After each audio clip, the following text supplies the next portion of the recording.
Hello दोस्तों, मैं प्रदीप शुक्ला आपका स्टडी अड्डा में बहुत बहुत स्वागत करता हूं। उम्मीद करते हैं आप अच्छे होंगे, स्वस्थ होंगे और आपकी तैयारी, आपकी पढ़ाई बहुत ही बेहतरीन तरीके से चल रही होगी। तो आज मैं आपके लिए लेकर के हाजिर हूं CUET का प्रैक्टिस टेस्ट 10th नंबर का, जिसका हम लोग जो है आज सेकेंड पार्ट पढ़ने वाले हैं। फर्स्ट पार्ट में हम लोगों ने जो है 13 क्वेश्चन सॉल्व किए थे, ठीक है ना।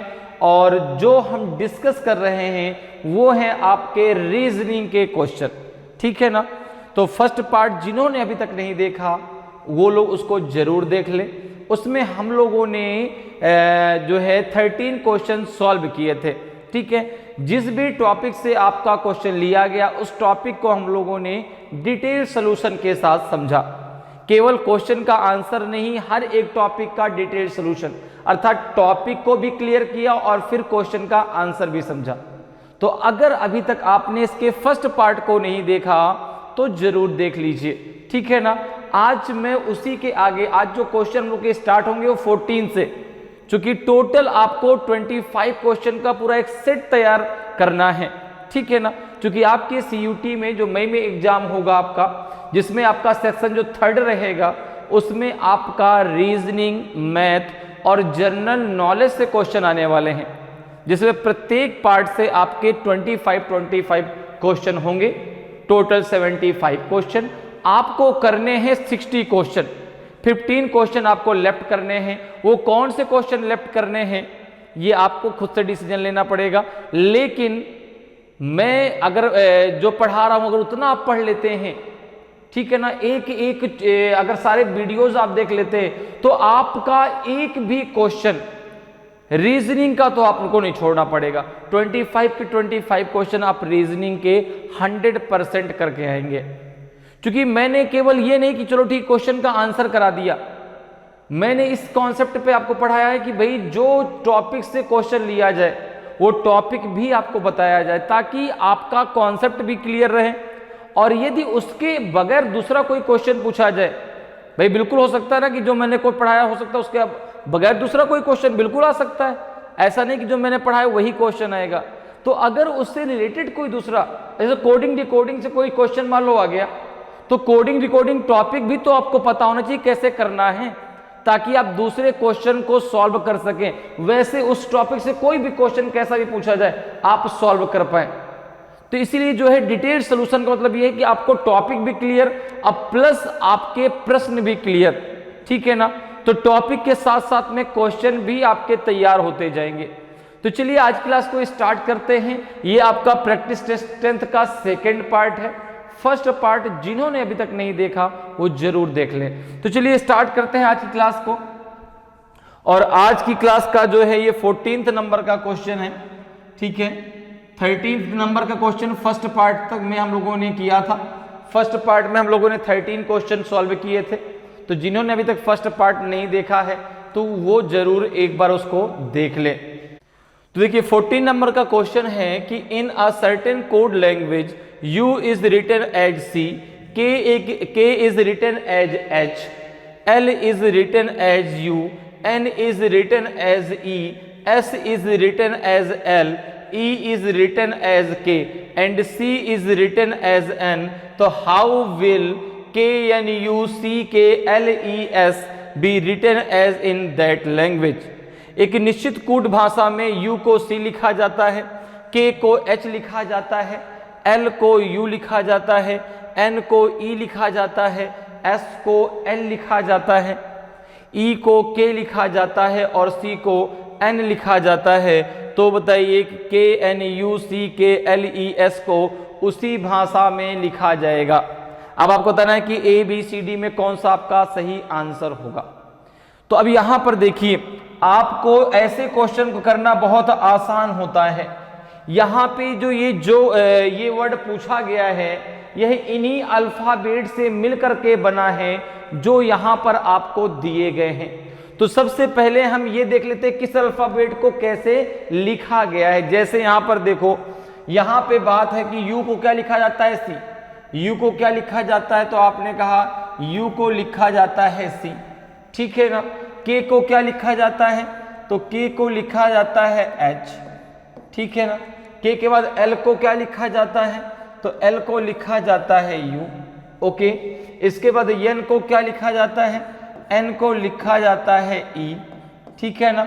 N के बाद S को क्या लिखा जाता है, तो S को लिखा जाता है L, ठीक है ना।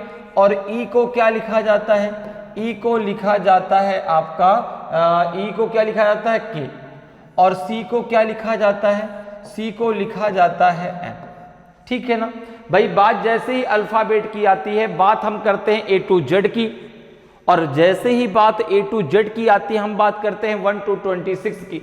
लेकिन हमें यहां पर ना तो A to Z की बात करनी, ना तो 1 to 26 की बात करनी, क्योंकि ये क्वेश्चन अलग है। इसमें जो वर्ड आपको पूछा गया, देखिए ये इन्हीं अल्फाबेट से मिलकर के बना है, जिनको जो लिखा गया, जो पहले से आपको यहां पर बताया गया है। अब देखिए, अब देखो C को क्या लिखा था N, अब वर्ड क्या पूछा गया आपसे, देखो K N U C K L E S, क्या पूछा गया है, L E S। अब देखो U भी है यहाँ पर, यहाँ पे K भी है, यहाँ पे आपका N भी है, यहाँ पे C भी है, यहाँ पे K है आपका, यहाँ पे L को क्या लिखा गया है, U लिखा गया है, E को क्या लिखा गया है, K लिखा गया है, S को क्या लिखा गया है, तो आपने कहा S को क्या लिखा गया है, L लिखा गया है। तो डायरेक्ट जिस अल्फाबेट को जो लिखा गया है वो वहां से उसको ले लीजिए और यहाँ पे उसको लिख दीजिए। जैसे यहाँ पर देखो भाई, K को क्या लिखा गया है, तो आपने कहा S, तो यहाँ पे H आ जाएगा। N को क्या लिखा गया है, आपने कहा N, तो N को लिखा गया है E, तो यहाँ पे E आ जाएगा। अब देखो भाई H से कितने ऑप्शन स्टार्ट हो रहे हैं, आपने कहा H से 2 ऑप्शन, तो पहला और दूसरा तो गलत है, क्योंकि शुरुआत में H है ही नहीं। अब 2 ऑप्शन है H E C N H। अब देखो लास्ट तक, केवल लास्ट के अल्फाबेट इसमें अलग है, तो जरा देख लो भाई क्या आएगा आंसर, लास्ट तक इसको चेक कर लेते हैं। U को क्या लिखा गया है, आपने कहा U को लिखा गया है, देखो C, तो यहाँ पे C आएगा। C को क्या लिखा गया है, देखो C को लिखा गया है N, तो यहाँ पे N आएगा। K को क्या लिखा गया है, K को लिखा गया है H, तो यहाँ पे H आएगा। L को क्या लिखा गया है, L को लिखा गया है U, तो यहाँ पे U आएगा। E को क्या लिखा गया है, E को लिखा गया है आपका K, तो यहाँ पे K आएगा। S को क्या लिखा गया है, S को लिखा गया है L, तो यहाँ पे L आएगा। तो क्या आंसर हो जाएगा, H E C N H U K L होगा।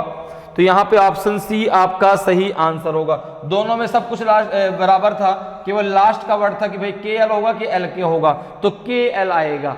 तो ऑप्शन सी आपका सही आंसर हो जाएगा। क्लियर है। तो इस प्रकार क्वेश्चन बहुत आसान होते हैं और बहुत आसान तरीके से आप उनको सॉल्व कर सकते हैं। तो यहाँ पे देखो समझ में आया कैसे करना है भाई, हर एक अल्फाबेट को कैसे लिखा गया सारी जानकारी आपको क्वेश्चन में दी गई है।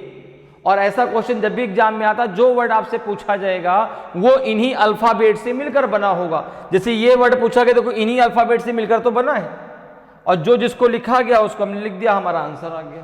क्लियर। नेक्स्ट क्वेश्चन पे आते हैं, क्वेश्चन नंबर 15 पे आते हैं। देखिए क्वेश्चन नंबर 15 आपका डाइस से रिलेटेड क्वेश्चन है, ठीक है ना। किससे रिलेटेड है, डाइस से रिलेटेड है, अर्थात पांसे से। 2 positions of the same dice are shown, select the number that will be on the face opposite to the one showing 6। एक ही पासे की 2 स्थितियां दिखाई गई हैं, उस संख्या का चयन करें जो 6 दर्शाने वाले फलक के विपरीत फलक पर होगी। अब देखिए यहां पर आपको एक पासे की 2 पोजीशंस दी गई हैं, तो पहली बात अपने दिमाग में इस चीज को बैठा लीजिए कि पासा हमेशा एक होता है। पासे कभी भी 2 या 4 आपको नहीं दिए जाते, होते ही नहीं। पासा एक होते, एक पासे की पोजीशन कितनी भी हो सकती है। जैसे अगर मैं पूरा ओपन करके डाइस को बनाता हूं तो ये कुछ आपको ऐसा दिखाई पड़ेगा। देखो अगर हम पूरा ओपन करके डाइस को बनाएं तो ये कुछ आपको इस प्रकार का दिखाई पड़ता है, इस प्रकार का कुछ आपको दिखाई पड़ता है। ये देखो ये, ठीक है ना। अब इसमें अगर आप देखें तो आपको 6 सतह दिखाई पड़ेंगी, 6 सरफेस, 12 एजेस एंड 8 आपके कॉर्नर होते हैं, ठीक है ना। हम यहां पर केवल बात करते हैं किसकी, इसके सरफेस की और इसके कॉर्नर की। तो देखो अगर हम बात करें, देखो 6 सरफेस होंगी। देखो एक ये हो जाएगी, इसको आप नाम दे लें, ये आपके जो है ये सी, ये कॉर्नर है, देखो 1 2 3 4 ऊपर, 1 2 3 4 नीचे। अब देखो ये अगर A है, ये अगर B है, ये C और ये हो गया D। इसको हमने E नाम दे दिया, इसको F, इसको G और इसको H। अगर हम बात करें डाइस की तो भाई यहाँ पे सरफेस को कैसे अपोजिट लिया जाएगा? देखो फ्रंट के अपोजिट बैक, अप के अपोजिट डाउन, ठीक है ना, और लेफ्ट के अपोजिट राइट, ठीक है। अपोजिट का मतलब क्या होता है? तो ऐसी दो सरफेस जो कभी भी आपस में मिल नहीं सकती, ठीक है ना। अगर वो दोनों आपस में मिल जाएंगे तो पूरा का पूरा खत्म ही हो जाएगा। मतलब वो जैसे मान लो एक कमरा है, एक रूम है, अब उस रूम में जो दीवारें हैं, जो अगर आमने सामने की जो दीवारें हैं, अगर वो पूरी मिल जाए तो रूम तो पूरा खत्म हो जाएगा। वही चीज यहाँ पर भी है। यहाँ पर अब देखो, अगर आपको यहाँ पर आप ABCD के माध्यम समझें तो आपके यहाँ पे शायद 6 सरफेस दिखाई पड़ेंगे। देखो एक है अगर आपकी फ्रंट ABCD, ये अगर आपकी फ्रंट है, कौन सी? ACD नहीं, ABFE। अगर ये फ्रंट है तो देखो ये बैक होगी, कौन सी? CHGD, ये बैक सरफेस होगी। इसी प्रकार से अगर फ्रंट की बात करूं, अगर मैं फ्रंट की बात करूं, जो फ्रंट सरफेस है, ठीक है ना, तो फ्रंट तो हो गई ना ABFE, तो इसके बैक क्या हो जाएगी? CHGD। अगर मैं बात करूं अप और डाउन की, देखो ये हो जाएगी अप, ये हो जाएगी ABCD, ये जो ABCD है ये हो जाएगी आपकी अप, तो डाउन ये हो जाएगी कौन सी? EHG और F, ये हो जाएगी। कहते EFGH, ये आपकी क्या हो जाएगी? बैक हो जाए और बॉटम हो जाएगी। अगर ये टॉप है तो ये बॉटम है, या कहते हैं ये अप है तो ये डाउन है। और लेफ्ट राइट में कौन सी होगी? देखो ये हो जाएगी लेफ्ट, ये हो जाएगी लेफ्ट, तो ये हो जाएगी आपकी डाउन। तो कितनी हो गई टोटल? 6 सरफेस हो गई, ठीक है ना। टॉप का जो है अपोजिट बॉटम, फ्रंट का आपका बैक और लेफ्ट का आपका अपोजिट हो जाएगा राइट, ठीक है ना। इतनी बात क्लियर है। आपके डाइस में 1 to 6 नंबर क्लियर रहते हैं। जो रूल हम लोग पढ़ते हैं उसमें 1 to 6 आपका नंबर क्लियर है। बाकी यदि इसके अलावा कोई भी नंबर लिया जाए, किसी का नाम लिया जाए, कुछ भी अगर डाइस में दिया गया होगा तो वो आपके 6 के 6 आपको पता होने चाहिए। लेकिन अगर ये 1 to 6 नंबर लिखे हैं तो अगर उसमें कोई एक नंबर आपका उसमें मिसिंग है तो आप बता सकते हैं कि हाँ ये नंबर ये होगा। इसके अलावा अगर किसी का नाम है तो अगर आपको 6 के 6 नाम नहीं पता तो आप छठवां नाम अपने से नहीं बता सकते, क्योंकि एज्यूम नहीं कर सकते। एज्यूम में कुछ भी एज्यूम कर लीजिए, ठीक है ना। चलिए अब आते हैं अपने क्वेश्चन में। देखिए तो ये एक डाइस की 2 स्थितियां दी गई हैं, ये फर्स्ट है और ये सेकेंड है। क्वेश्चन आपसे कह रहा है कि 6 के अपोजिट क्या होगा, ठीक है ना। कुछ भी क्वेश्चन दिया हो लेकिन हमेशा उसका अपोजिट ही पूछा जाता है। दिमाग में ये भी बैठा लीजिए, चाहे वो कहे कि ये टॉप में तो बॉटम में क्या होगा, ठीक है ना। ये जो है फ्रंट में है तो बैक में क्या होगा, ठीक है। तो ये सारी चीजें कि हमेशा उसका अपोजिट ही पूछा जाएगा। क्यों? टॉप के अपोजिट क्या होगा? बॉटम। फ्रंट के अपोजिट क्या होगा? बैक। लेफ्ट के अपोजिट क्या होगा? राइट, ठीक है ना। ये सरफेस के अपोजिट का तरीका है। अब देखो तो यहां पे क्या रूल लगाएंगे? तो आपने कहा 2 स्थितियां दी गई हैं, 2 स्थितियां दी गई हैं। यहां पर दोनों स्थितियों में आपके 1 to 6 नंबर लिखे हुए हैं, ठीक है ना।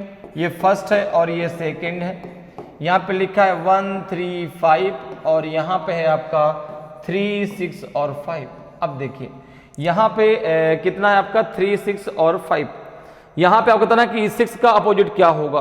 तो यहाँ पे अब रूल हम क्या लगाएंगे? रूल लगाएंगे आपका कि दोनों स्थितियों में कोई एक अंक कॉमन हो या तो दोनों स्थितियों में कोई 2 अंक कॉमन हो। तो अगर दोनों स्थितियों को आप देखें तो यहाँ पे 2 अंक आपको कॉमन मिल रहे हैं। कौन कौन से? देखो 3 5 यहां भी है, 3 5 यहां भी है। तो जरा मेरी बात समझिए, अगर कभी भी आपको 2 स्थितियों में कोई 2 अंक कॉमन मिल जाते हैं तो वहां पर डायरेक्ट रूल ये होता है कि दोनों कॉमन अंकों को निकाल के दोनों स्थितियों से बाहर कर दीजिए।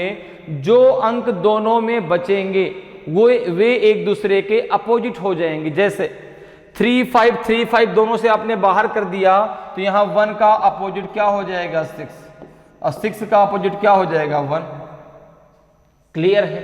जो दोनों अंक कॉमन हैं उनकी सरफेस कॉमन है कि उनकी सरफेस डिफरेंट है, इसका कोई फर्क नहीं पड़ता। ठीक है ना? अगर डिफरेंट है तो भी वही रूल लगेगा, अगर कॉमन है तो भी वही रूल लगेगा कि दोनों कॉमन अंकों को निकाल के बाहर कर दीजिए, जो दोनों अंक बचेंगे वो एक दूसरे के अपोजिट हो जाएंगे। अब एक बात दिमाग में सर, अगर एक अंक कॉमन होता तो क्या करते? अगर एक अंक कॉमन होता तो क्या करते?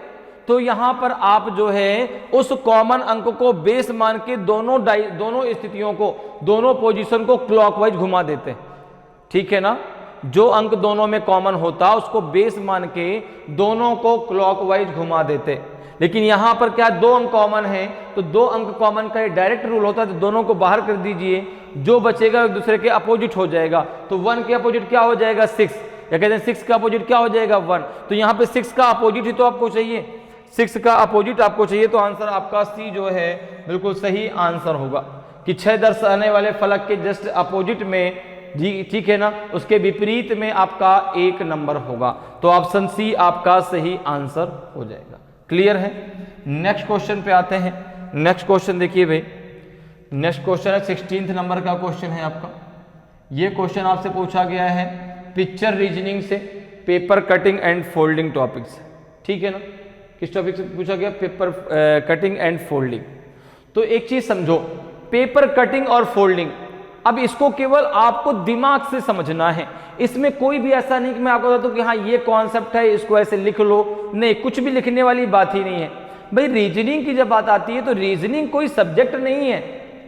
ठीक है ना? रीजनिंग केवल एक थिंकिंग है, केवल एक लॉजिक है। अब जैसे ये क्वेश्चन है, इस क्वेश्चन में केवल कॉन्सेप्ट की बात है, केवल दिमाग की बात है। इसलिए बात हमेशा आती है दिमाग में, सर रीजनिंग हमारे इसमें पूछी क्यों जाती है? तो रीजनिंग केवल इसलिए पूछी जाती है कि आपका आईक्यू लेवल कैसा है, आप किसी चीज को कैसे सोचते हैं। जैसे ये क्वेश्चन दे दिया, अब आपको करने में कितना टाइम लग रहा है। इसलिए जब भी आपका पेपर होता है, कुछ आपके पिक्चर रीजनिंग क्वेश्चन दिए जाते हैं आपको कि आपका दिमाग एकदम सोचे कि हाँ भाई अब क्या है, इसको कैसे करेंगे। अब जैसे एक बात समझो, आपके पास एक पेपर है, पेपर को आप कट कर रहे हैं और फोल्ड कर रहे हैं। तो सबसे पहले आप फोल्ड करेंगे ना, कट नहीं करेंगे। सबसे पहले आप क्या करेंगे? पेपर को फोल्ड करेंगे। अब A4 साइज का पेपर है आपके पास। अब इसमें जो आपको बताया गया डॉट डॉट, ये बताया गया कि इस प्रकार से पेपर को फोल्ड किया गया। डॉट डॉट ये बता रहा है कि इस प्रकार से ये पूरा पेपर था, पहले इसको इधर फोल्ड किया गया, फिर इधर फोल्ड किया गया, फिर ये आपके पास पूरा एक पेपर बचा। ठीक है ना? पहले पूरा पेपर इस प्रकार से था, पहले पूरा पेपर इस प्रकार से था ये। ठीक है ना? पहले पूरा पेपर ऐसे था। ठीक है? और इस पेपर को बाद में फोल्ड कर दिया गया। ये पेपर था पूरा, ये A4 साइज का। ठीक है? ये A4 साइज का पूरा पेपर था। अब ये डॉट डॉट ये बता रहा है कि इसको यहां से फोल्ड कर दिया गया। लास्ट में ये आपके पास अब इतना बचा, अब इतना बचा। ठीक है ना? ये जो आपका डॉट है, जो एरो है, बता रहा है किस प्रकार से उसको फोल्ड किया गया। फिर इसको ऊपर से नीचे की तरफ फोल्ड कर दिया गया। अब ये वाला पार्ट भी आपका फोल्ड हो गया। अब लास्ट में इतना बचा और यहां पे आपने इसको कट कर दिया। यहां पे आपने कट कर दिया एक ट्रायंगल और एक आपका सर्कल। अब आपको बताना है कि यदि इसको ओपन कर दिया जाए तो इनमें से कौन सी आकृति आपकी दिखाई पड़ेगी। ABCD में कौन सा आपका सही होगा? देखो क्वेश्चन दिया गया कि the sequence of folding a piece of paper and the manner in which the folded paper has been cut is shown in the following figures. How would this paper look when unfolded? कागज के एक टुकड़े को मोड़ने का क्रम और जिस तरह से मुड़े हुए कागज को काटा गया है उसे निम्नलिखित आकृतियों में दिखाया गया है। अनफोल्ड होने पर यह पेपर कैसा दिखाई देगा? जब इसको आप पूरा का पूरा ओपन कर देंगे, फिर से पूरा का पूरा वो A4 साइज का पेपर आपके सामने होगा, तो किस प्रकार से यहां पर आपको दिखाई पड़ेगा। तो अब एक चीज जरा समझो, एक कॉन्सेप्ट जरा दिमाग में समझिए। आपके दिमाग में ये चीज है, ठीक है? जैसे कोई पेपर है आपके पास, जो पेपर आप लिए हैं, तो जिसको आप उस पेपर को जो पहली बार आप फोल्ड करेंगे, जो पहली बार आप फोल्ड करेंगे, सबसे लास्ट में उसको ओपन करेंगे, और जो सबसे लास्ट में फोल्ड करेंगे वो सबसे पहले ओपन करेंगे। बात क्लियर है ना, कि जो सबसे पहले फोल्ड होगा सबसे लास्ट में ओपन होगा, और जो सबसे लास्ट में ओपन होगा फोल्ड होगा वो सबसे पहले ओपन होगा। जैसे यहां पर देखो, सबसे लास्ट में मैंने इसको फोल्ड किया था, तो सबसे पहले मैं इसी को ओपन करूंगा, और जब मैंने इसको ओपन किया देखो, तो ये जो सर्कल है ये सबसे यहां आएगा। ये सर्कल देखो ऐसे कुछ दिखाई पड़ेगा, ये ट्रायंगल आपको कुछ ऐसा दिखाई पड़ेगा, और सर्कल कुछ आपको ऐसा दिखाई पड़ेगा, नहीं दिखाई पड़ेगा? सोच के, दिमाग सोच के देखिए, जब इसको आप ऊपर की तरफ ओपन करेंगे तो ये कागज ऊपर जाएगा, तो ये ऊपर जब जाएगा तो यहां पर आपको ये सर्कल और यहां पे आपको ट्रायंगल। अब देखो जब आप इसको उधर की तरफ ओपन करेंगे, भाई एक कागज आप, अब इसके ऊपर अभी दो कागज है, एक इधर वाला एक इधर वाला, तो जब आप इधर वाले को ओपन करेंगे तो इसके साथ में देखो ये जाएगा यहां पर ऐसे और यहां पर ऐसे, और इधर वाले में ये आएगा यहां पे ऐसे, यहां पे ऐसे, इधर वाले में भी आएगा यहां पर ऐसे आएगा, यहां पे इस प्रकार से आएगा, ये ऊपर की तरफ जाएगा यहां पे ऐसे आएगा। ऐसा कुछ आपको डायग्राम देखने को मिलेगा, ऐसा कुछ डायग्राम आपको देखने को मिलेगा जब आप पूरा का पूरा इसको ओपन कर लेंगे। बात मेरी समझ में आई? तो यहां पर देखिए किसमें ऐसा दिया गया है, तो आपने कहा फर्स्ट तो नहीं होगा, फर्स्ट तो नहीं होगा भाई, सेकंड होगा, सेकंड बिल्कुल सही है, सेकंड आपका बिल्कुल सही है। देखो 3 नीचे 3 ऊपर, यहां पर देखो डी भी हो सकता है, लेकिन डी में आपका ये भी आपका नीचे की तरफ है, तो ये नहीं होगा। आंसर कौन सा होगा? सेकंड होगा, ठीक है ना? तो बात समझ में आई? जब आप पूरा का पूरा इसको ओपन करेंगे कुछ ऐसा आपको दिखाई पड़ेगा। क्लियर? नेक्स्ट क्वेश्चन पे आते हैं। नेक्स्ट क्वेश्चन जरा देखिए भाई, 17th नंबर का क्वेश्चन है। 17th नंबर का क्वेश्चन आपसे पूछा गया है। क्वेश्चन है कि select the option that is related to the third word in the same way as the second is related to the first word. उस विकल्प का चयन करें जो तीसरे शब्द से उसी प्रकार संबंधित है जैसे दूसरा पहले शब्द से संबंधित है। अब दिया गया मेडिसिन का रिलेशन डिजीज से है, उसी प्रकार से फूड का रिलेशन किससे होगा? दवा का रोग से है तो भोजन का किससे होगा भाई? एनर्जी से, अर्थात ऊर्जा से, न्यूट्रिशन से, कि पोषण से, कि थर्स्टी से अर्थात प्यास से, कि हंगर से, कि भूख से। तो देखो ये क्वेश्चन है आपका एनालॉजी से। किससे है? एनालॉजी से। अब एनालॉजी टॉपिक में दोनों पलड़े बराबर होने चाहिए। जो कॉन्सेप्ट आपका इधर लगेगा सेम वही कॉन्सेप्ट आप इधर लगाएंगे, अर्थात जो रिलेशन, जो पैटर्न आपको मेडिसिन से डिजीज का मिल रहा है वही रिलेशन फूड से किसका होगा, अब आपको सोचना है। तो भाई देखो अगर यहां पे हम सोचें तो क्या होगा? तो आपने कहा कि रोगी को दवा चाहिए, अर्थात बीमार है तो उसको मेडिसिन चाहिए, चाहिए कि नहीं चाहिए? भाई जो बीमार है अर्थात जो रोगी है, ठीक है ना, उसको ठीक होने के लिए क्या चाहिए? तो आपने उसको ठीक होने के लिए मेडिसिन चाहिए, मेडिसिन चाहिए। अब जरा देखो मैंने काफी चीजें आपकी क्लियर कर दी हैं कि जो रोगी है, जो रोग है, उसको सही होने के लिए मेडिसिन चाहिए। तो फूड किसको चाहिए? फूड किसको चाहिए? जो भूखा है। खाना किसको चाहिए? भोजन किसको चाहिए? जो प्यास भूखा है उसको भोजन चाहिए। आपको भूख लगी, भोजन चाहिए, ठीक है ना? तो यहां पे एनर्जी मत कर देना कि ऊर्जा चाहिए इसलिए भोजन करें, ठीक है ना? इसलिए भोजन करें क्योंकि वहां पे देखो बैठ नहीं रहा, रोगी को दवा चाहिए, भूखे को भोजन चाहिए। कितना सही तरीके से बैठ रहा है कि रोगी को दवा चाहिए और भूखे को भोजन चाहिए। तो यहां पे हो जाएगा हंगर, यहां पे हो जाएगा हंगर। हंगर को क्या चाहिए? हंगर को चाहिए फूड। जिस प्रकार से जो है डिजीज को मेडिसिन की जरूरत है उस प्रकार से हंगर को फूड की जरूरत है। तो यहां पे ऑप्शन डी आपका सही आंसर होगा, ऑप्शन डी आपका सही आंसर हो जाएगा। क्लियर है? तो ये क्वेश्चन एनालॉजी से था। एनालॉजी आपके 3 पार्ट्स में डिवाइड होती है, ठीक है ना? वर्ड एनालॉजी, नंबर एनालॉजी और अल्फाबेट एनालॉजी। अल्फाबेट की बात जब भी आती है A to Z की हम बात करते हैं, A to Z की जब भी बात होती है हम बात करते हैं 1 to 6 की। मैंने हर बार आपसे कहा जब भी आप अल्फाबेट से रिलेटेड कोई भी क्वेश्चन सॉल्व करें हमेशा आप अल्फाबेट के कोड के द्वारा उन क्वेश्चनों को सॉल्व करें, बहुत आसानी से और कम समय में आप सॉल्व कर पाएंगे। क्लियर है? तो इसका आंसर हो जाएगा आपका जो है ऑप्शन डी। नेक्स्ट क्वेश्चन पे आते हैं। नेक्स्ट क्वेश्चन जरा देखते हैं भाई क्या है। नेक्स्ट क्वेश्चन आपका जो है फाइंडिंग द मिसिंग नंबर से पूछा गया है, लुप्त पदों को भरना। अब देखिए यहां पे ये मैट्रिक्स के क्वेश्चन दिया गया है। क्वेश्चन कह रहा है कि study the given pattern carefully and select the number that can replace the question mark in it. दिए गए पैटर्न का ध्यानपूर्वक अध्ययन करें और उस संख्या का चयन करें जो इसमें प्रश्न चिन्ह को प्रतिस्थापित कर सके।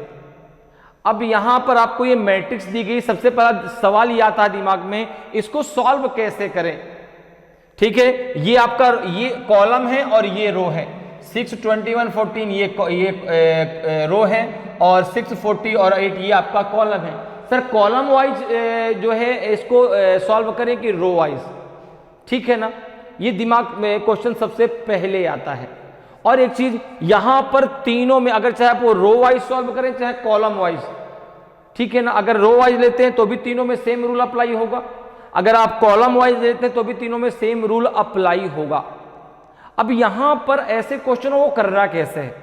तो जहां पर आपका बड़ा नंबर लिखा हो सारा फोकस वहां पर होना चाहिए। जैसे देखो यहां पे 500 लिखा है, यहां 40 लिखा है, तो अगर मैं यहां पर देखूं तो मैं यहां पे फोकस करता हूं रो पे, मैं सॉरी कॉलम पे, मैं फोकस करता हूं कॉलम पे कि 6, 40 और 8। अगर मैं यहां पे देखूं, यहां पे है आपका 6, यहां पे है 40 और यहां पे है 8। अब अगर मैं इस कॉलम पे जो है फोकस करता हूं तो 6 और 8 में, अब जहां पे मैंने शुरुआत में आपसे कहा जहां पे आपका बड़ा नंबर लिखा हो उस पे फोकस करिए। जैसे यहां पे देखो 500 था, तो मैं अब 500 है तो ये देखो मिडिल में है, तो अगर मैं इसको ले लूं, इसमें कुछ ऐसा करूं गुणा भाग जो भी आप करना चाहें, ठीक है ना, चाहे मल्टीप्लिकेशन, डिवीजन, सब्ट्रैक्शन जो भी हो, ठीक है ना, उसके द्वारा ये नंबर आना चाहिए। जैसे अगर मैं देखूं तो यहां पे मैं एक सिंपल सा रूल लगा सकता हूं कि सर मैं 6 और 8 का अगर मल्टीप्लाई कर दूं तो ये 48 हो जाएगा। अब 48 में अगर मैं इस 8 को माइनस कर दूं तो ये आपका 40 हो जाएगा। आपने कहा बिल्कुल, देखो 40 आ गया, मिडिल संख्या आ गई कि 6, 4 का मैंने क्या कर लिया, मल्टीप्लाई कर दिया और 8 उसमें से माइनस कर दिया। सर ये 8 कहां से आया? देखो यहां दिया गया है 8। अब अगर सेम रूल यही मैं अगले में लगाता हूं सेकंड में, ये तो बात हो गई फर्स्ट की। सेकंड कॉलम की अगर मैं बात करता हूं तो सेकंड कॉलम में क्या दिया गया, देखो आपका 21, 500 एंड 25। तो यहां मुझे 21 और 25 का मल्टीप्लाई करना पड़ेगा। तो आपने कहा 25 1 जा 25 बचेगा 2, 25 2 जा 50 और 2 हो जाएगा 52। इससे माइनस करना पड़ेगा 25, तो ये आ जाएगा आपका 500। 25 कहां से आया? देखो यहीं पर दिया गया है, यहां पे हमने इसको माइनस किया था, यहां पे इसको माइनस किया। अब आगे 14 और 7 का मल्टीप्लाई करें और माइनस क्या करें, 7 करें, ठीक है ना। देखो जरा, तो यहां पे देखो अगर हम थर्ड की बात करें तो यहां पे दिया गया है 14 क्वेश्चन मार्क एंड आपका दिया गया है 7, ये आपका थर्ड कॉलम है। तो यहां पे आना चाहिए 14 इंटू 7, कितना हो जाएगा 98 माइनस 7, यह आ जाएगा 91। देखो 91 ऑप्शन में दिया गया है, बिल्कुल दिया गया है। तो आपका लॉजिक, आपका तरीका बिल्कुल 100% सही है, ठीक है ना। अगर ऑप्शन में ना दिया गया होता तो फिर हम कुछ और सोचते, ठीक है ना। एक बात दिमाग में हमेशा रखिएगा, लॉजिक कभी गलत नहीं होता, ठीक है ना। कभी ऐसा होता ना कि हमने आंसर निकाला ऑप्शन में नहीं मिला तो हमको लगता है यार क्या हमारा लॉजिक गलत नहीं है, लगता है कि लॉजिक गलत है क्या? नहीं, लॉजिक गलत नहीं है, आप उस लॉजिक को नहीं पकड़ पा रहे जो एग्जामिनर ने सोच के वहां पे क्वेश्चन बनाया है। इसलिए मैंने शुरुआत में कही ना कि रीजनिंग कोई सब्जेक्ट नहीं है, रीजनिंग तो केवल एक लॉजिक है। जो आप सोचते हैं, जो आप थिंक करते हो, सारा कुछ रीजनिंग है। आपका आईक्यू लेवल ही रीजनिंग है, ठीक है ना। अब यहां पर देखो, रीजनिंग में कोई भी ऐसा टॉपिक आप उठा लो, चाहे कोई भी टॉपिक, ऐसा कोई टॉपिक नहीं जो आपने पहले कहीं नहीं पढ़ा। शुरू से आप जो पढ़ते आ रहे हैं, कहीं ना कहीं आपने सारे टॉपिक पढ़ रखे हैं, बस आपने उसको हिसाब से नहीं पढ़ा कि यार यहां से क्वेश्चन भी बनेंगे क्या। अब जैसे अल्फाबेट की बात करो, अल्फाबेट क्या आज से आप पढ़ रहे हो, बहुत पहले से पढ़ रहे हैं, जमाने हो गए पढ़ते पढ़ते आपको। अब A to Z तो सबको आता है, लेकिन उसके कोड हमने आज तक नहीं पढ़े, कि भाई चलो A1, हाँ ये याद होगा कि ये A1 पे आएगा, Z26 पे आएगा, ये सबको पता है कि हाँ 1 to 26 हमको काउंट करना है। लेकिन अगर रैंडमली पूछ लिया जाए कि Q कितना होगा तो आप कहेंगे सर काउंट करना पड़ेगा A से। U का कितना होगा, N का कितना होगा, G का कितना होगा, तो ये सारे कोड याद होने चाहिए। मैं कोड बार बार इसलिए कह रहा हूँ, जो कोड अगर आपको याद हो जाते हैं ना तो आप ये मान के चलो कि कम से कम 80% रीजनिंग आपकी कंप्लीट हो जाए। जब भी आप अल्फाबेट की बात करेंगे तुरंत आप कोड से उसको सॉल्व करेंगे, ठीक है ना। तो यहां तो बात हो रही थी अभी फाइंडिंग द मिसिंग नंबर की, ठीक है। तो किस प्रकार से इस क्वेश्चन को करना समझ में आया। फाइंडिंग द मिसिंग नंबर में आपका ट्रायंगल आ सकता है, कोई भी डायग्राम आ सकता है, ट्रायंगल, सर्कल, रेक्टेंगल, ठीक है ना। तो जैसे यहाँ पे आपका मैट्रिक्स बना था, मैट्रिक्स को कैसे सॉल्व करना है, तो रो में जाओ या तो कॉलम में जाओ, जहां पर बड़ा नंबर दिखे उधर पहले फोकस करो, ठीक है ना। तो यहां पे आंसर क्या आ जाएगा आपका 91 आ जाएगा। क्लियर। नेक्स्ट क्वेश्चन पे आते हैं। नेक्स्ट क्वेश्चन देखिए भाई, नेक्स्ट क्वेश्चन है आपका काउंटिंग ऑफ फिगर, आकृतियों को गिनना, ठीक है ना। क्वेश्चन आपसे कह रहा है कि how many rectangle are there in the given figure, दी गई आकृतियों में कितने आयत हैं। आपको यहाँ पे क्या गिनना है, रेक्टेंगल काउंट करना है। ये कुछ ऐसी आकृति आपको दी गई है, कितने रेक्टेंगल हैं ये आपको बताना है। तो देखो सबसे पहले इसकी हम नंबरिंग कर लेते हैं ताकि हम आसानी से कर पाए। देखो जैसे यहाँ पे अगर हम काउंट करें इसको, ठीक है। अब एक चीज और याद रखिएगा, जो आपका स्क्वायर है, ठीक है ना, जो स्क्वायर है वो एज ए रेक्टेंगल काउंट होता है, लेकिन जो रेक्टेंगल है वो एज ए स्क्वायर काउंट नहीं होता, ठीक है। इस बात को दिमाग में बैठा लीजिए। अब देखिए यहाँ पे अगर हम बात करें तो यहाँ पर आपका अब इसकी पूरी की पूरी हमें काउंटिंग करनी पड़ेगी। काउंटिंग करनी पड़ेगी, पहले नंबरिंग से काउंटिंग कर लें। देखो ये 1, ये 2, ये 3, ठीक है ना। इसी प्रकार से अगर देखें तो देखो ये 4, 5, 6, 7, 8, 9, 10, 11 और ये हो जाएगा 12। तो सिंगल सिंगल कितने हो गए, 12। सिंगल सिंगल कितने हो गए, 12 हो गए, ठीक है ना। अब हम बात करते हैं टोटल रेक्टेंगल की। हम बात करते हैं टोटल रेक्टेंगल की, टोटल रेक्टेंगल।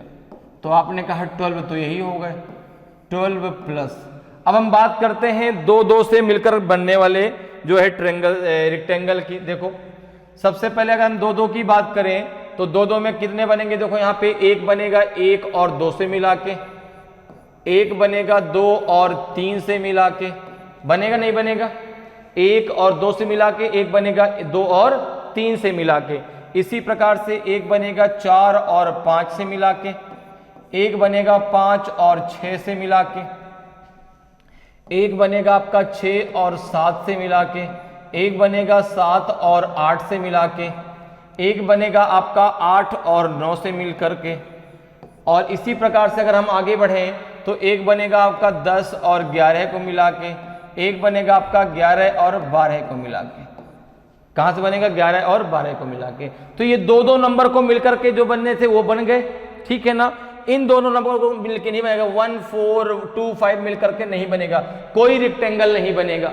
तो ये कितने हो गए जरा देखो भाई, 1, 2, 3, 4, 5, 6, 7, 8, 9, ये हो जाएंगे आपके 9, ये हो गए 9। अब जरा बात करते हैं 3 अंकों से मिलके कितने बनेंगे। 3 अंकों की जरा बात कर लेते हैं। तो एक देखो बनेगा आपका 1, 2, 3 को मिला के, 1, 2, 3 को मिला के, एक बनेगा आपका जो है 4, 5, 6 को मिला करके, एक बनेगा 5, 6, 7 को मिला करके, एक बनेगा जो है आपका 6, 7, 8 को मिला करके, एक बनेगा 7, 8, 9 को मिला करके। 8, 9 तो पहले हम काउंट कर ही चुके हैं, ठीक है ना।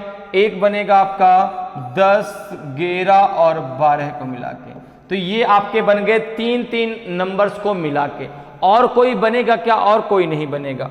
अब देखो एक चीज जरा समझो, 2 की काउंटिंग पूरी हो गई, एक तो इनकी काउंटिंग पूरी हो गई, यहां से अब दूसरा कोई नहीं बनेगा, पूरा भी हमने काउंट कर लिया, ये पूरा भी हमने काउंट कर लिया, और इसकी भी काउंटिंग पूरी हो गई। ठीक है ना, इसकी भी काउंटिंग पूरी हो गई, ठीक है ना। तो यहां से कितने बने देखो जरा, इनको भी टोटल कर लो भाई, 1 2 3 4 5 6, यहां से 6 बने, यहां से बने 6, ठीक है ना। तो 12 9 21, 21 6 कितना हो गया, 21 6 हो गए 27, 27 हो गए।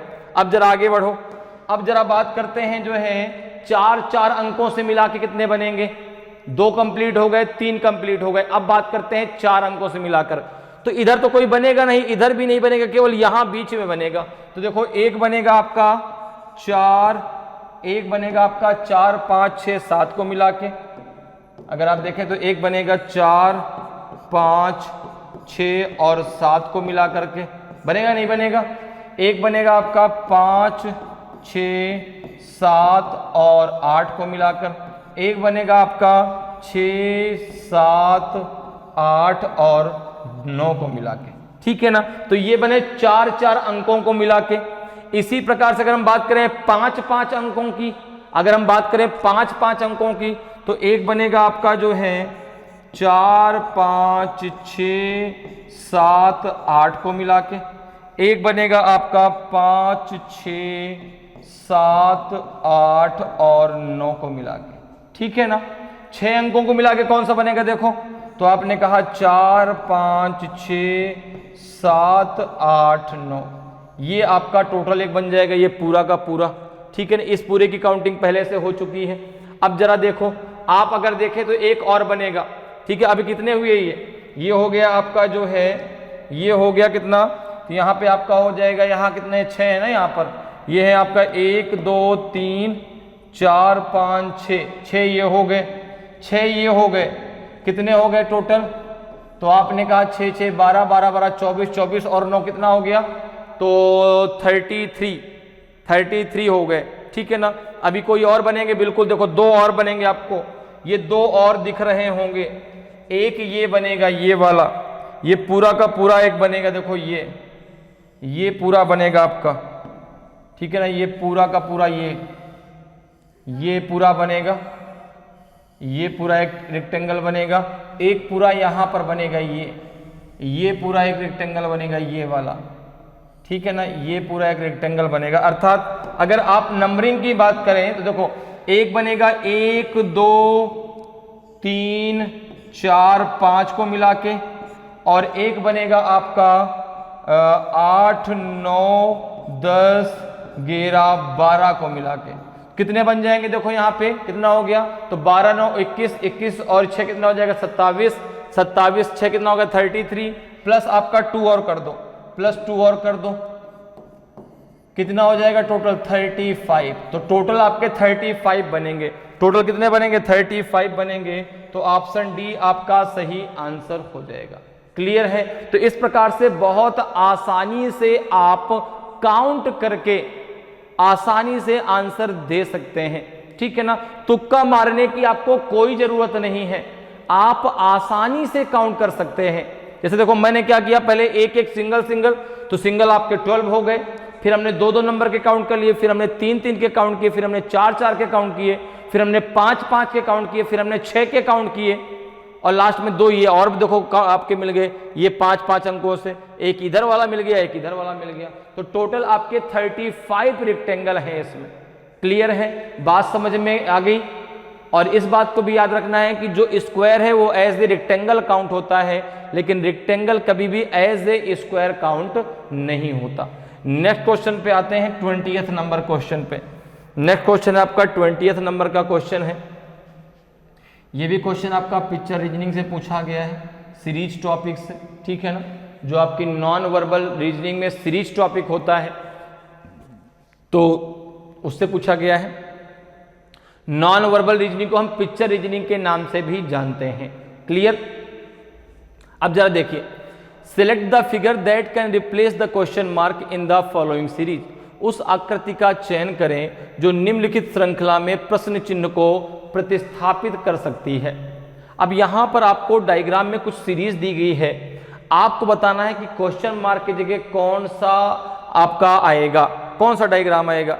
तो यहाँ पे ये एक पैटर्न दिया गया है, इस ये क्वेश्चन फिगर है, ये आंसर फिगर है। आपको ABCD में से एक आपका सही आंसर है तो आपको बताना है कि यहाँ पे से कौन सा आंसर फिगर होगा इन चारों में, ए होगा कि बी होगा कि सी होगा कि आपका डी होगा।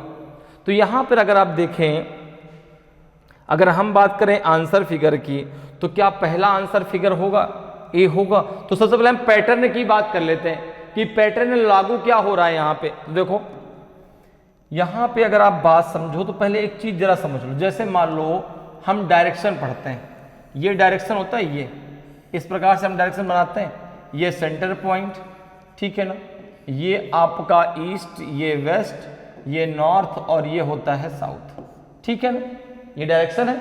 ये आपका ईस्ट डायरेक्शन है, ये आपका वेस्ट डायरेक्शन है, ऊपर की तरफ नॉर्थ और नीचे की तरफ आपका साउथ, ठीक है। अब यहां पर जरा समझो कि ये जो आपका एंगल है, ये एंगल 90 डिग्री का होता है, ये एंगल 90 डिग्री का होता है, ये पूरा एंगल आपका 90 डिग्री का, ये भी पूरा एंगल आपका 90 डिग्री का, ये एंगल भी आपका 90 डिग्री का, ठीक है ना। अर्थात पूरा ये सर्कल 360 डिग्री का हो गया। पूरा सर्कल कितने डिग्री का हो गया? 360 डिग्री का। अगर मैं कहूं कि कोई व्यक्ति ईस्ट की तरफ चेहरा करके खड़ा है और उसको आप फिर से जो है 360 डिग्री घुमा दीजिए, अब उसका चेहरा कहां होगा? तो आप बोलेंगे फिर से ईस्ट में आ जाएगा, क्योंकि पूरा का पूरा सर्कल आपका 360 डिग्री का है। और अगर आप उसको फिर से क्लॉकवाइज या एंटी क्लॉक कैसा भी घुमाइए, चाहे क्लॉकवाइज घुमाइए चाहे एंटी क्लॉकवाइज घुमाइए, फिर से वहीं पर आ जाएगा। और ये देखो, ये यहां से यहां तक मूवमेंट कितना है आपका? 90 डिग्री का। अब इसमें जरा एक चीज और समझ लो, इसमें जरा एक चीज और समझो, क्लॉकवाइज मूवमेंट और एंटी क्लॉकवाइज मूवमेंट। देखो जरा, अगर आप इस प्रकार से चलेंगे, देखो इस प्रकार से, तो ये हो गया क्लॉकवाइज मूवमेंट, ये हो गया आपका क्लॉकवाइज मूवमेंट, क्लॉकवाइज मूवमेंट। और ये होता है आपका एंटी क्लॉकवाइज मूवमेंट, ये होता है आपका एंटी क्लॉकवाइज मूवमेंट, ये होता है एंटी क्लॉकवाइज मूवमेंट, अर्थात घड़ी की विपरीत दिशा। क्लॉकवाइज मूवमेंट मतलब घड़ी की दिशा, जिसे हम हिंदी में दक्षिणावर्त भी कहते हैं, और एंटी क्लॉकवाइज मतलब घड़ी की विपरीत दिशा, जिसे हम वामावर्त भी कहते हैं। क्लियर है? अब जरा देखो, अब जरा यहाँ पे फिगर में आ जाओ अपने। अगर मैं, अब आप सोच रहे हो सर यहाँ पे आपने डायरेक्शन क्यों बताया, डायरेक्शन का क्या लेना देना है यहाँ पर, जरा वही तो समझने की बात है। डायरेक्शन तो कैसे सॉल्व कर पाएंगे? देखो, ये आपका जो सर्कल यहाँ पर है, ये आपका रेक्टेंगल है, और ये आपका क्या है? प्लस है। प्लस का सिंबल, अब देखो ये क्लॉकवाइज मूवमेंट है, ये क्लॉकवाइज है, और ये एंटी क्लॉकवाइज है। अगर आप यहां पर देखें तो जो प्लस का सिंबल है वो यहां से यहां जा रहा है, अर्थात एंटी क्लॉकवाइज जा रहा है, ठीक है ना। जो आपका ये सर्कल है, सर्कल देखो ये क्लॉकवाइज जा रहा है इस प्रकार से, और जो ये आपका रेक्टेंगल कह लो, स्क्वायर कह लो, जो कुछ भी कह लो, ये आपका क्लॉकवाइज जा रहा है, ठीक है ना। ये आपका कैसे जा रहा है? क्लॉकवाइज। तो दो आपके एंटी क्लॉकवाइज, एक सर्कल और एक प्लस, और जो ये रेक्टेंगल है ये जा रहा है क्लॉकवाइज। कितना जा रहा है वो जरा वो समझो। तो ये जा रहा है 90 डिग्री, ये जा रहा है, ये सब जा रहा है 90 डिग्री। कितना डिग्री? 90 डिग्री, ठीक है। अब देखो ये यहां से पहुंच गया यहां पर, अब जब ये आगे बढ़ेगा, देखो ये यहां से यहां पहुंच गया एंटी क्लॉकवाइज, ये यहां से यहां आया, ये यहां से यहां आया, ठीक है। देखो ये आपका क्लॉकवाइज चल रहा है, ये आपका देखो यहां से यहां पहुंचा, अब ये यहां से यहां आ गया, ये एंटी क्लॉकवाइज। तो जो आपका रेक्टेंगल, जो आपका स्क्वायर है या रेक्टेंगल कुछ भी कह लो, ठीक है ना, वो एंटी क्लॉकवाइज चल रहा है, सर्कल सॉरी वो क्लॉकवाइज चल रहा है, सर्कल और प्लस एंटी क्लॉकवाइज चल रहे हैं। अब जब ये यहां से मूवमेंट होगा तो ये यहां पर आएगा, ठीक है ना, ये यहां पर आएगा, क्योंकि ये आपका एंटी क्लॉकवाइज चल रहा है ना, ठीक है ना। तो ये आपका यहां पर आएगा, ठीक है ना, और ये जो है ये आपका कहां पर आएगा? ये भी यहां पर आएगा, ठीक है ना, ये क्लॉकवाइज है, और ये यहां पर जाएगा। भाई आपका जो ये स्क्वायर है ये आपका क्लॉकवाइज है, तो ये यहां से यहां पर आएगा, ये यहां से यहां पर जाएगा, ये यहां से यहां पर जाएगा, ठीक है ना। तो देखो किस डायग्राम में दिया गया है, आपने कहा प्लस इधर एक में ही दिया गया, पहला ही ऑप्शन सही है, पहला ही ऑप्शन सही है। और एक चीज ये ध्यान रखना है, एक बार सर्कल देखो ब्लैक है, एक बार यहाँ पे स्क्वायर ब्लैक है।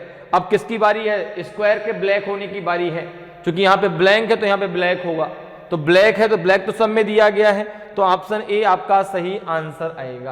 क्लियर है, तो ऑप्शन ए आपका सही आंसर हो जाएगा। तो यहाँ पे और बाकी बी सी डी ये तीनों क्या है, गलत है। तो समझ में आया कैसे सॉल्व करना है। जब भी आपसे सीरीज से रिलेटेड सीरीज से रिलेटेड आपके पिक्चर रीजनिंग में पूछा जाए, आप वहां पर डायरेक्शन के द्वारा ही सॉल्व करें, बहुत आसानी से आप सॉल्व कर पाएंगे, बहुत आसानी से। क्लियर है। नेक्स्ट क्वेश्चन पे आते हैं। नेक्स्ट क्वेश्चन देखिए भाई, 21st क्वेश्चन पे आ गए हम लोग। 21st क्वेश्चन है आपका जो है ये आपका क्वेश्चन दिया गया है कि in a zoo there are rabbits and pigeons, if heads are counted there are 200 and if legs are counted there are 580। तो how many pigeons are there. एक चिड़ियाघर में खरगोश और कबूतर है, यदि सिर गिने तो 200 हैं और यदि पैर गिने तो 580 हैं। कितने कबूतर हैं? 90 हैं, 100 हैं, 110 हैं कि 120 है। तो ये क्वेश्चन आपसे पूछा गया है जो है मैथमेटिकल रीजनिंग से, ठीक है ना। अब मैथमेटिकल रीजनिंग से क्वेश्चन पूछा गया और आपको बताना है कि भाई कितने पिजन हैं, how many pigeons are there. तो इसको करने का मैं आपको एक शॉर्टकट तरीका बताता हूं कि आपको करना कैसे है, ठीक है ना। बस जो मैं आपको बताता हूं उसको पहले समझ लीजिए। जैसे पहला कॉन्सेप्ट क्या है, जो आप मानेंगे उसका जस्ट अपोजिट आंसर आएगा। जो आप मानेंगे उसका जस्ट अपोजिट आंसर आएगा। इसका मतलब क्या है, जैसे मुझे पूछा गया कि how many pigeons are there, तो मैंने मान लिया कि वहां पर टोटल रैबिट थे, ठीक है ना। अब एक चीज जरा और समझो, रैबिट के कितने पैर होते हैं? तो 4 पैर होते हैं। कबूतर के कितने पैर होते हैं? 2 पैर होते हैं। 4 पैर तो नहीं होते हैं ना, इस बात को दिमाग में क्लियर कर लीजिएगा, ठीक है ना। तो रैबिट के 4 पैर और पिजन के 2 पैर, ठीक है। अब इस बात को बहुत अच्छे समझिएगा कि जो मैंने माना है उसके जस्ट अपोजिट आंसर आएगा। माना मतलब है कि जो टोटल मैं मानूंगा, जैसे मुझे यहां पे पिजन निकालना है, तो मैं मान के चलता हूं कि उस जो है जू में टोटल रैबिट थे। अब मैं इसको सॉल्व जब करूंगा तो जो आंसर आएगा वो पिजन्स का आएगा, ठीक है ना। तो मैंने मान लिया कि टोटल रैबिट थे। तो यहां पर देखो, अगर मैंने टोटल रैबिट माना, अगर मैंने टोटल रैबिट माना, ठीक है ना, ठीक है ना, मैंने क्या मान लिया? रैबिट मान लिया। अब एक रैबिट, अब देखो काउंट करने पे सिर्फ कितने हैं? 200। एक रैबिट के 4 पैर, एक रैबिट के 4 पैर, एक पिजन के 2 पैर। तो आपने कहा कि अगर टोटल रैबिट हैं, तो अब अगर हेड्स की बात करूं तो आपने कहा हेड्स कितने हैं? हेड्स है आपके 200। एक रैबिट के कितने लेग? आपने कहा एक रैबिट के 4 लेग, ठीक है ना। तो 200 हेड है, तो कितने टोटल आपके लेग कितने हो जाएंगे? टोटल लेग कितने हो जाएंगे? टोटल लेग कितने हो जाएंगे? तो आपने कहा कि 200 हेड के हिसाब से एक रैबिट के 4 लेग, ये होना चाहिए 800, ये होना चाहिए 800, लेकिन दिया कितना है? 580। भाई अगर हम टोटल रैबिट मान लें कि 200 जितने हेड्स थे वो सारे रैबिट के थे, तो आपके टोटल लेग होने चाहिए 800, लेकिन लेग कितने दिए गए हैं? 580। तो अगर मैं बात करूं कि कितने लेग का डिफरेंस है, अगर मैं बात करूं कि लेग डिफरेंस कितना है, लेग डिफरेंस कितना है, तो आपने कहा कि भाई ये 800 है, यहां दिया गया है 580। कितने का डिफरेंस है जरा देखिए? 0 और 10 - 2 तो 10 - 8 तो 2, और यहां बचेगा आपका 7, 7 - 5 तो आ जाएगा 2, 210, ठीक है ना। अब अगर मैं पिजन और रैबिट के लेग में डिफरेंस की बात करूं, ठीक है ना, जो है रैबिट और पिजन के लेग के डिफरेंस की बात करूं, ठीक है ना, पिजन्स के लेग के डिफरेंस की बात करूं, तो रैबिट के 4 पैर, पिजन के 2 पैर, कितने पैरों का डिफरेंस है? 2 पैरों का डिफरेंस है, ठीक है ना। यहां कितने का डिफरेंस है? 220। तो 2 = हो जाएगा 220 के, तो 1 = हो जाएगा आपका 110 के, ठीक है ना। 2 = 220 के, तो 1 = 110 के। तो कितने पिजन्स हैं? वहां पर 110 कबूतर हैं, 110 कबूतर हैं। बाकी जो बच जाएंगे वो आपके रैबिट्स है। 110 आपके जो है क्या है वहां पे पिजन्स हैं, और जो बचे 90 वो आपके क्या है रैबिट्स है। आप चाहे तो चेक भी कर सकते हैं, देखो यहाँ पे आप चाहे तो चेक कर सकते हैं। 110 इंटू 2 कितना हो जाएगा 220, और 90 इंटू 2 90 इंटू 4 तो 360 कितना हो जाएगा 0 6 2 8 3 2 5। टोटल देखो आपके जो पैर आगे कितने आ गए 580, 220 आपके पिजन्स के पैर और 360 आपके जो है रैबिट्स के पैर। तो आपका जो आंसर है बिल्कुल सही आंसर है, ठीक है ना। तो अगर आप चाहें तो इस प्रकार से चेक भी कर सकते हैं कि आपका आंसर जो है वो सही है तो कि गलत। तो ऑप्शन सी आपका सही आंसर हो जाएगा।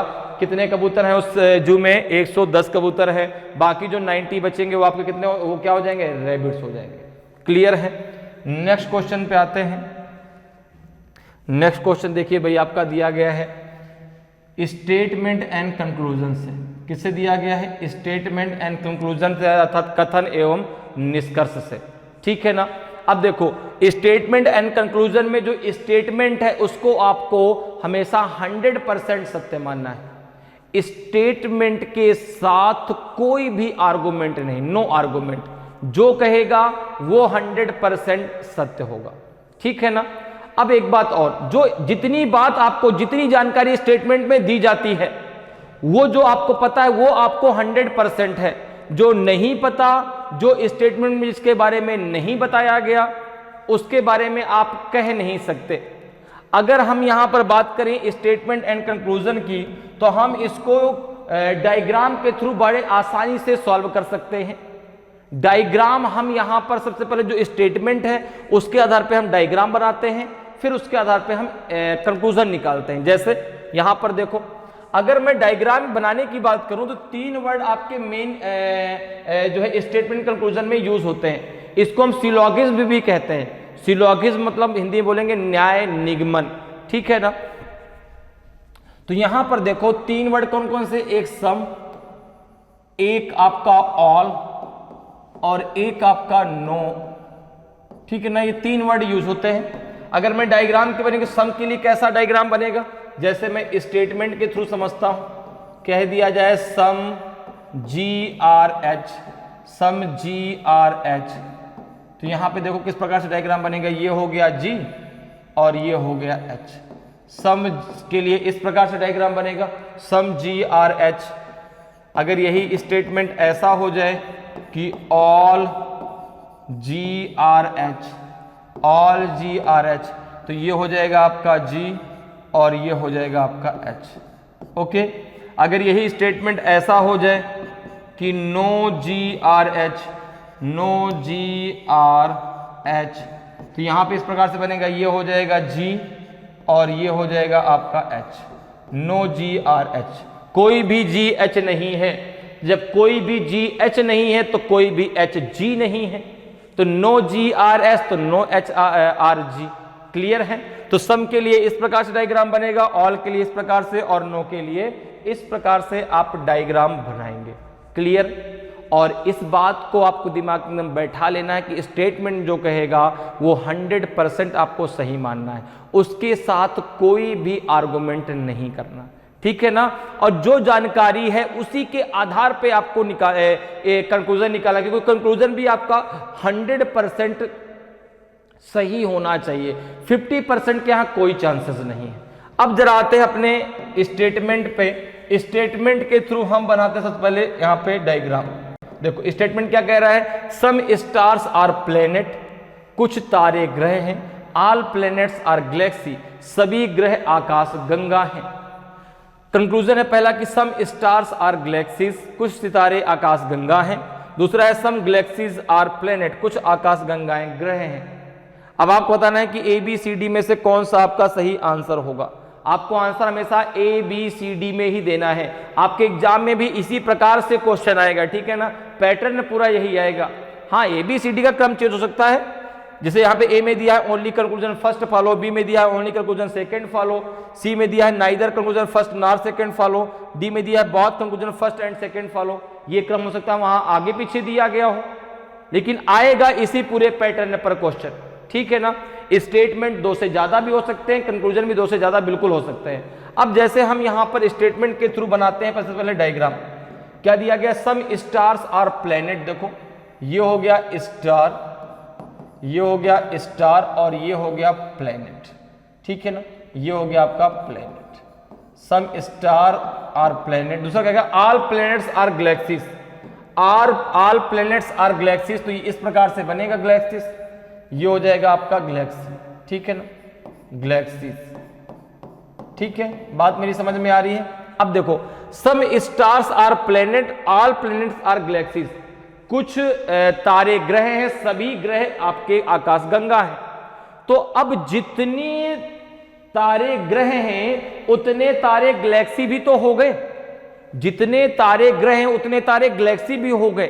कैसे, देखो भाई जब प्लेनेट का पूरा भाग गैलेक्सी के अंदर जाएगा तो जितना पार्ट तारे का ग्रह को जानता है उतना पार्ट तारे का गैलेक्सी को भी जानेगा।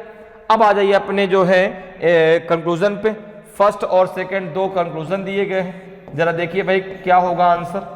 फर्स्ट दिया गया है सम स्टार्स आर गैलेक्सी, बिल्कुल सही है, बिल्कुल सही है। देखो भाई जितना स्टार प्लेनेट को जानता था, अब प्लेनेट पूरा का पूरा गैलेक्सी के अंदर आ गया, तो जितना स्टार प्लेनेट को जानता है उतना आपका आकाशगंगा को भी जानता है, तो उसने कहा सम स्टार आर गैलेक्सीज, बिल्कुल सही है। दूसरा है सम गैलेक्सीज आर प्लेनेट। अब देखो एक चीज जरा और समझो, प्लेनेट है छोटा सर्कल, गैलेक्सी है बड़ा सर्कल। छोटा सर्कल बड़े सर्कल में सम और ऑल दोनों सही में आता है, अर्थात some planet are galaxies and all planet are galaxies दोनों आपके सही हैं। लेकिन जो बड़ा सर्कल होता है, जो बड़ा सर्कल होता है वह छोटे सर्कल में सम तो आता है लेकिन ऑल नहीं आता। यह हम कहते हैं कि जब हम अंदर से बाहर की तरफ जाते हैं तो सम और ऑल दोनों सही होते हैं, जब हम बाहर से अंदर की तरफ जाते हैं तो सम तो सही होता है लेकिन आपका ऑल गलत होता है। जैसे कहा गया सम गैलेक्सीज आर प्लेनेट, बिल्कुल 100% सही है, बिल्कुल सही है। अगर ये कहता है कि ऑल गैलेक्सीज आर प्लेनेट तो ये गलत हो जाता।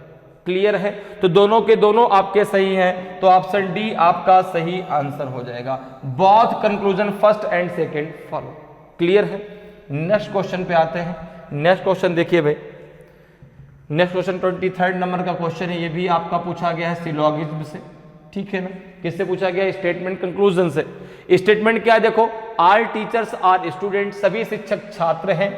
नो स्टूडेंट इज गर्ल, कोई छात्र लड़कियां नहीं है, अच्छी बात है। कंक्लूजन है पहला कि ऑल गर्ल्स आर स्टूडेंट, सभी लड़कियां छात्र हैं। दूसरा है सम गर्ल्स आर स्टूडेंट, कुछ लड़कियां छात्र हैं। तीसरा है सम स्टूडेंट आर टीचर, कुछ छात्र शिक्षक हैं। अब आपको बताना है कि ए बी सी डी में कौन सा आपका सही है। अब यहां पे देखो 3 कंक्लूजन दिए गए हैं, तो पहले में देखो दिया गया ओनली कंक्लूजन फर्स्ट फॉलो तो आंसर ए दीजिए, सेकंड फॉलो तो ऑप्शन बी दीजिए, थर्ड फॉलो तो ऑप्शन सी दीजिए और सभी फॉलो तो आपका ऑप्शन डी दीजिए। तो सबसे पहला काम क्या है, स्टेटमेंट के थ्रू डायग्राम को बनाना। तो जरा देखो भाई, ऑल टीचर्स आर स्टूडेंट, तो आपने कहा ये हो गया टीचर का circle, all teacher are student, तो ये हो गया स्टूडेंट का सर्कल, स्टूडेंट। ओके, फिर क्या कह रहा है कि no student is a girl, यहां पे देखो ये गर्ल का सर्कल आ गया, ये गर्ल का सर्कल, तो कोई भी छात्र लड़कियां नहीं है, तो स्टूडेंट का रिलेशन गर्ल से बिल्कुल नहीं है। अब देखो टीचर का जो सर्कल है वो स्टूडेंट के अंदर है, जो टीचर है वो स्टूडेंट के घर में रहते हैं। अब स्टूडेंट की लड़कियों से लड़ाई है, जब भैया स्टूडेंट की लड़की से लड़ाई है तो टीचर की भी लड़कियों से फिर लड़ाई होगी, ठीक है ना। इसलिए जो है जब इसका रिलेशन कुछ नहीं है स्टूडेंट का गर्ल से, तो फिर टीचर का भी गर्ल से कोई रिलेशन नहीं होगा। पहला क्या कह रहा है कि ऑल गर्ल्स आर स्टूडेंट, बिल्कुल गलत बात, पहला तो गलत है भाई, क्योंकि गर्ल्स और स्टूडेंट में कोई रिलेशन, उसने पहला कर दिया नो स्टूडेंट इज गर्ल, कोई भी छात्र लड़की नहीं है। तो जब कोई भी छात्र लड़की नहीं है तो ऑल गर्ल्स आर स्टूडेंट बिल्कुल गलत, सम गर्ल्स आर स्टूडेंट ये भी गलत, जब कोई नहीं है उसने मना कर दिया तो फिर भाई ये कहना कि कुछ है तो भी गलत है। Some student are teacher. अब देखो मैंने अभी अभी आपको बताया है कि जो बड़ा सर्कल होता है छोटे सर्कल में कुछ भाग आता है, तो तीसरा आपका सही है, तो ऑप्शन सी आपका सही आंसर हो जाएगा।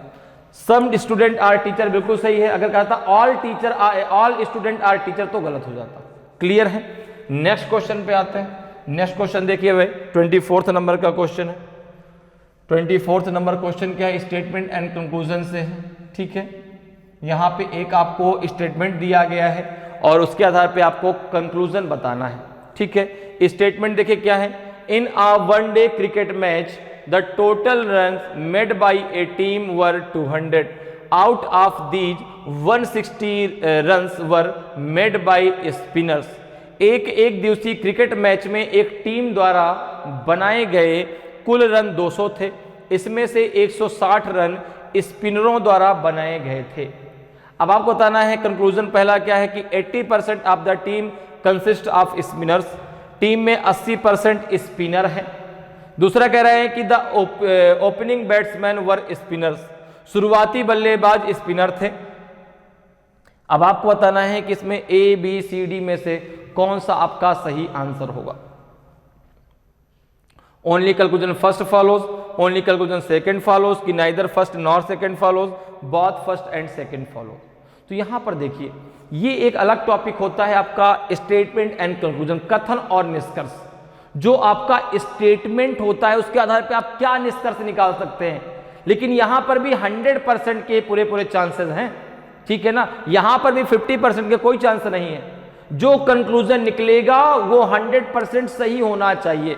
जैसे आप इस पूरे स्टेटमेंट को पढ़िए, उसमें कहा गया कि in a one day cricket match the total run made by a team were 200, out of these 160 run were made by spinner. अब ये तो है कि 160 रन स्पिनर के द्वारा बनाए गए, लेकिन कहीं भी ये बात नहीं लिखी गई उसमें स्टेटमेंट में कि नहीं 80% से ज्यादा जो है 80% of the team consist off spinner, team में 80% स्पिनर है, ऐसा कहीं नहीं उसमें दिया गया।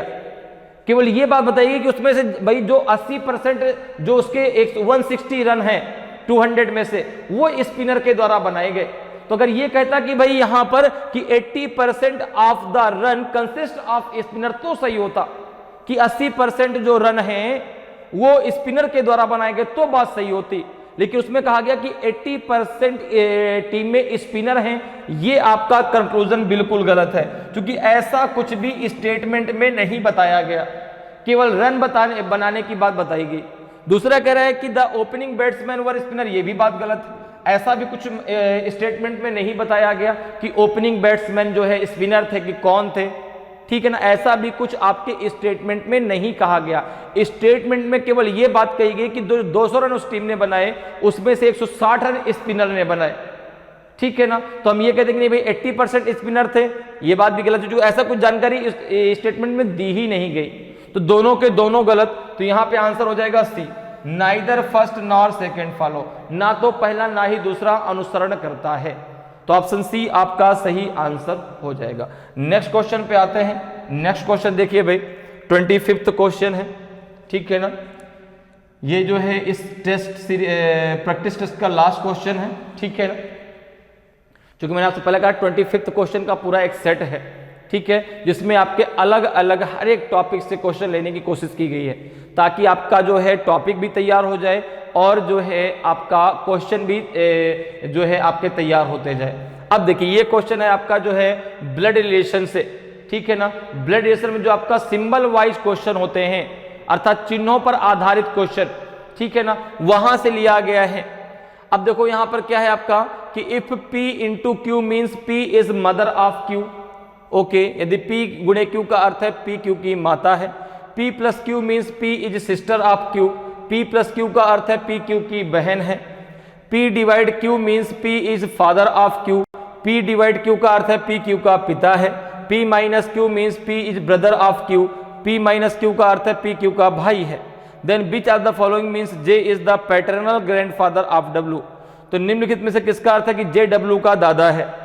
अब देखो यहां पर आपको पहले सिंबल का मीन्स दिया गया है और फिर आपसे पूछा गया है कि जो ABC में आपको दिया गया इनमें किसका मतलब है कि जो J है वो W का पैटर्नल ग्रैंडफादर है, ठीक है ना। पैटर्नल ग्रैंडफादर अर्थात दादा है, ठीक है ना भाई। रिश्ते दो फॉर्म में, दो ग्रुप में डिवाइड होता है, पैटर्नल और मैटरनल।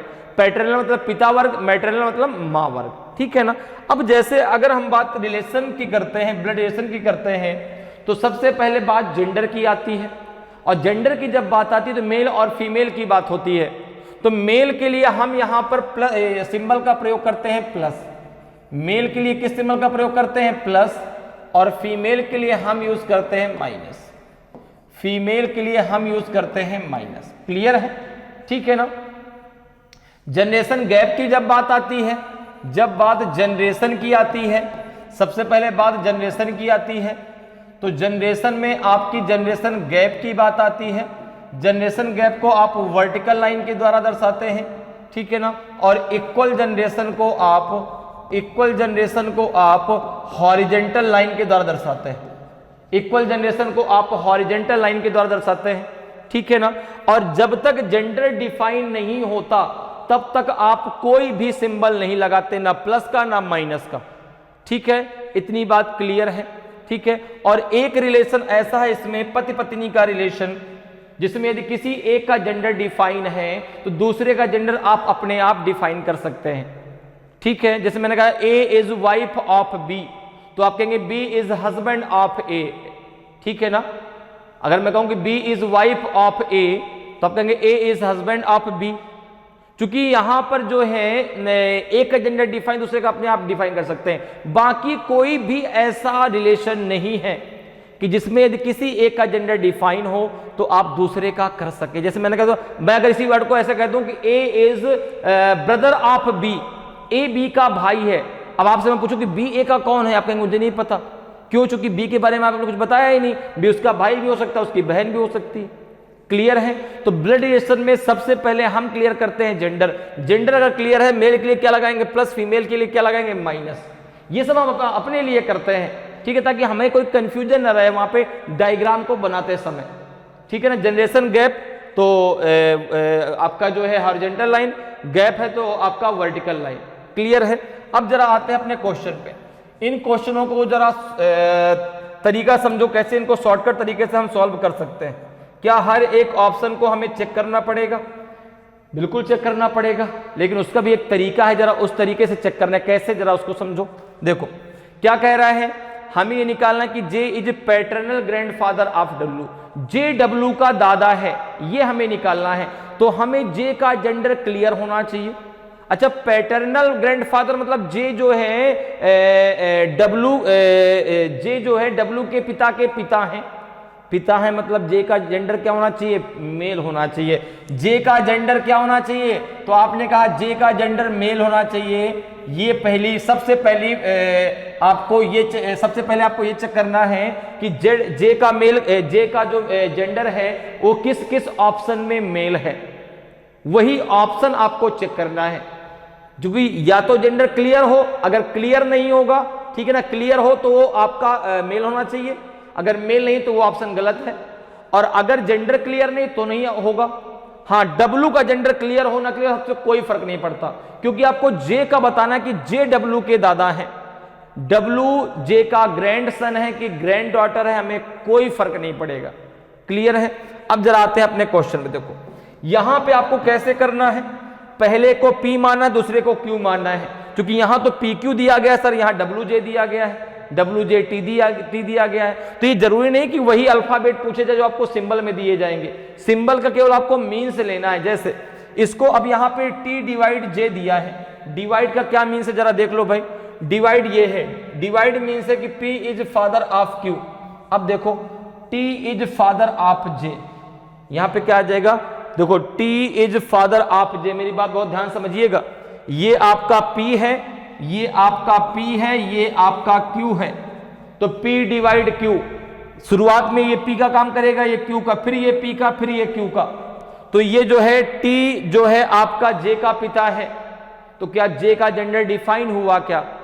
T जो है वह J का पिता है, J का जेंडर डिफाइन हुआ क्या? नहीं होगा, क्योंकि J अब उसका पुत्र है कि उसकी पुत्री है मुझे नहीं पता। जब J का जेंडर डिफाइन होगा तो पहला तो अब सही नहीं होगा, क्योंकि अब J का जेंडर डिफाइन भी नहीं हो सकता, आगे कोई है ही नहीं। आगे देखो क्या है, J डिवाइड T, J जो है T का पिता है। आपने कहा J डिवाइड T, तो यहां पर देखो ये P ये Q, तो ये P और ये Q, तो J T का पिता है। यहां पे J का जेंडर आपका क्या हो गया, मेल, ये हो सकता है मे बी। देखो J इंटू T मल्टीप्लाई का क्या अर्थ है, P is mother of Q, P is, देखो ये P है ये Q, ये P है ये Q, तो आपने कहा J is mother of T, तो आपने कहा कि ये भी गलत है, क्योंकि यहां पे जो है J जो है वह T की मां है। J का जेंडर क्या हो गया, फीमेल, तो ये दोनों ऑप्शन गलत। अब जरा B को चेक कर लेते हैं। B में देखो क्या दिया गया है, B को अगर हम चेक करें, B को अगर हम चेक करें, देखो क्या दिया गया, J डिवाइडेड T, इसलिए बी को चेक करना, चूंकि अभी नॉन ऑफ दीज दिया, अगर बी गलत हो जाएगा तो नॉन ऑफ दीज को टिक करेंगे, ठीक है ना। तो यहां पे देखो डिवाइड का अर्थ क्या है कि P is father of Q, तो J is father of T।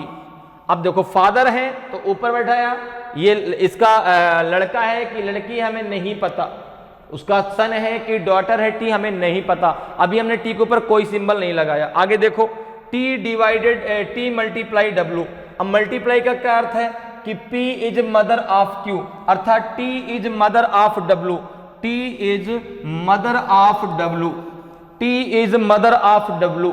अब देखो JW का पैटर्नल नहीं मैटरनल ग्रैंडफादर हो गया, जो J है वो W का हो गया मैटरनल ग्रैंडफादर, मैटरनल ग्रैंडफादर हो गए,